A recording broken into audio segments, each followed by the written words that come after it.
The new Nissan Z was a very controversial car when it launched a few years ago, but today we're looking at the 2027 Nissan Z NISMO, and we're talking about the 5 things social media got wrong about the new Nissan Z. Number 5, the Nissan Z is too expensive for how much performance you get.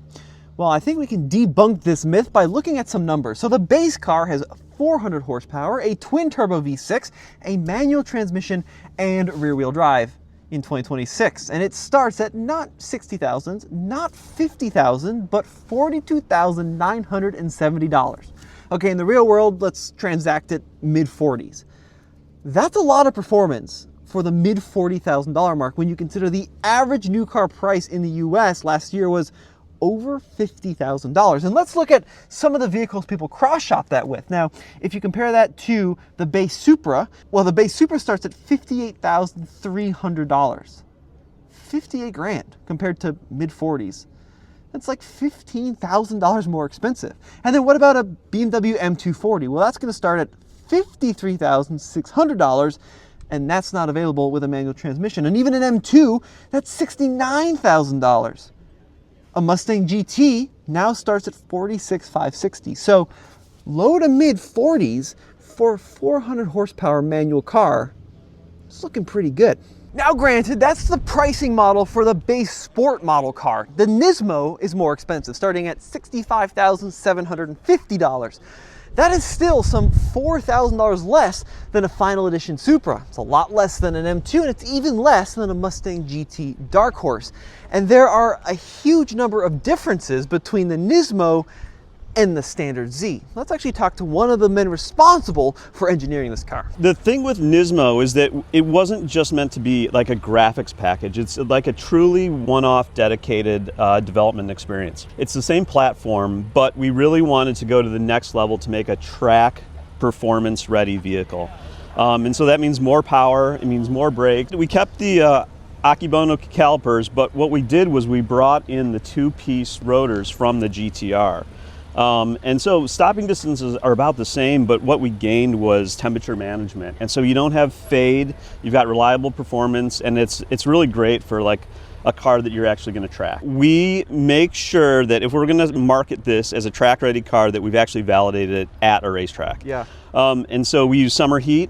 We'd use a 30-minute attack time trial where we go out and we drive this continuously for 30 minutes to make sure that everything that we've put on the car holds up, and that's tires, brakes, that's cooling, transmission, powertrain, everything, so that it actually has the validation from our R&D department. Well, let's pop the hood, okay? Because there are some interesting things going on. Now on paper, the NISMO has 420 horsepower, which is 20 more than the standard car. That's right. And Christian, where is that power coming from? So there's 2 ways that we've done that, and one is with ignition timing. So okay. This car has independent ignition timing. The base vehicle has one control module, and that basically controls all 6 cylinders. This one has independent control for each cylinder. Huh. And what that allows us to do is, because basically the plenum length is different for each cylinder and air arrives at each cylinder at a different amount of time, you have to ignite the spark differently. And so we use that to actually extract additional power out of that. Huh. Now, to go along with that, we have to add additional cooling though too. You can't add power without adding cooling, especially for a track car. Managing temperature is basically the main, most critical thing that comes to from powertrain to braking. And so the additional cooling plus the ignition timing allows us to get the 20 more horsepower and a little more torque out of it as well. Now, full disclosure, we don't know the price of the 2027 Nissan Z. It hasn't been announced yet, and this car goes on sale starting in July of this year. But I think what this car does, which so many enthusiasts are looking for in the age of EVs, is bring an experience back to driving. And it does so while paying homage to the golden generation of cars, which a lot of people think is the 80s and 90s, when you could get turbocharged V6 Zs just like today. And you could get those Zs with something a little special connecting the engine to the rear wheels. The number 4 complaint I see online is, well, why can't I get the NISMO with a manual transmission? Okay, granted, that was true when that car launched a couple of years ago, but now, for 2027, you can get a 6-speed manual transmission, a 3-pedal NISMO. And that's really cool. And actually, I have a quote here from one of the Nissan folks. "We made this car for the people that kept asking for this. If you want it, we will make it." And it was interesting, you know, talking to some of the engineers here. Originally, this car was never in the plan. It was in the back of the head that maybe we could do it, and ultimately they did. And what's really cool about this NISMO is it's a better manual than what you find in the standard car. Now, did you guys just pluck the stick out of the standard car, or are there changes here as well? No, we made changes as well. Because the engine's got more torque, we actually had to increase the pressure plate capacity. We made some changes to the housing as well for the additional torque. We shortened the shift stroke for a better feel as well. So we had to actually do some development on the manual transmission to bring it into the NISMO application. Interesting. And in terms of like, how does that translate to the feel or the user experience? It's a more sporting experience. Okay. You know, every aftermarket person who's ever bought a manual transmission buys a short shift kit for their car, and so we decided that we should just offer that direct to the customer, because we know it's something they appreciate. So it's got a real nice kind of notchy mechanical feel to it, and it's really easy to operate. And so that was something we wanted to add in for the NISMO customer. Now I'm noticing down here, you still have the rev match. That's right. Option. And then what about the drive modes? Are there differences for the NISMO and the standard car? Yes. So NISMO has, because the powertrain's different, we had to do dedicated tuning. Yeah. So there's normal and sport mode, and there's basically 4 things we change, and that's the sound enhancement, the steering feel. We also changed the some of the basically the throttle mapping as well, and so that gives a different kind of driving experience depending on what you like. So there's the normal mode and the sport mode, and so both of those offer the customer a little bit of option based on what they like. Number 3 is not really a myth, so I can't debunk it. It's just kind of an unfortunate reality of this car. When it launched, dealers really didn't help the case for the Z. There were huge markups, they were really hard to get, and it just kind of gave the car a bad look. Luckily, we're a few years into production. These cars are more gettable. There were also pretty big production issues at the start of the launch of this car, but it looks like a lot of those have been resolved. Now these cars are gettable, so hopefully for the 2027 model year, you can go and find them on the lot and then just buy the car, which is how it always should have been. Number 2, a lot of folks feel that the Nissan isn't in the same league as the Toyota Supra. And look, for generations, they've been neck and neck. But if you look at the stats, the Nissan really is up there with the Toyota. And sure, it's a little bit heavy, but objectively, I think there is a very valid comparison to be made. And subjectively, you gotta give a lot of credit to Nissan for what they've done here. Because as phenomenal as a Supra is, and I do love a Supra, it's largely BMW based, B58 BMW engine, ZF 8-speed transmission, or now a manual. But the way you interact with the car, the infotainment screen, the buttons, the controls, they're straight from a BMW, which is fine. If you're gonna pull from a car maker, an inline-6 turbo BMW is great, but this is Nissan through and through. It's got its own unique character. You get into this car, you interact with a Nissan infotainment system and Nissan switchgear.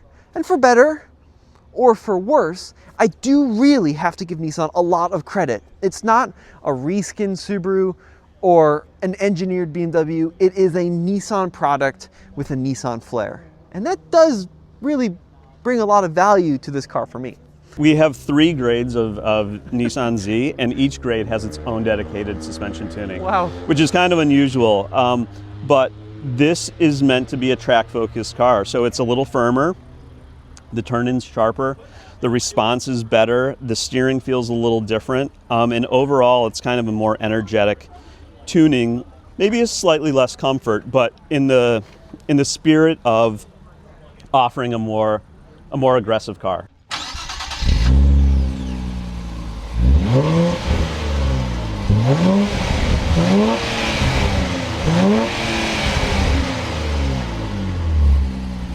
And number 1 is the comparison that folks make between the new Nissan Z and the old 370 Nissan Z. And there is a perception online that this isn't an entirely new car, rather it's a reskinned 370Z, and they just called it a day. Now, there are carryover bits between the new Z and the old Z, sure.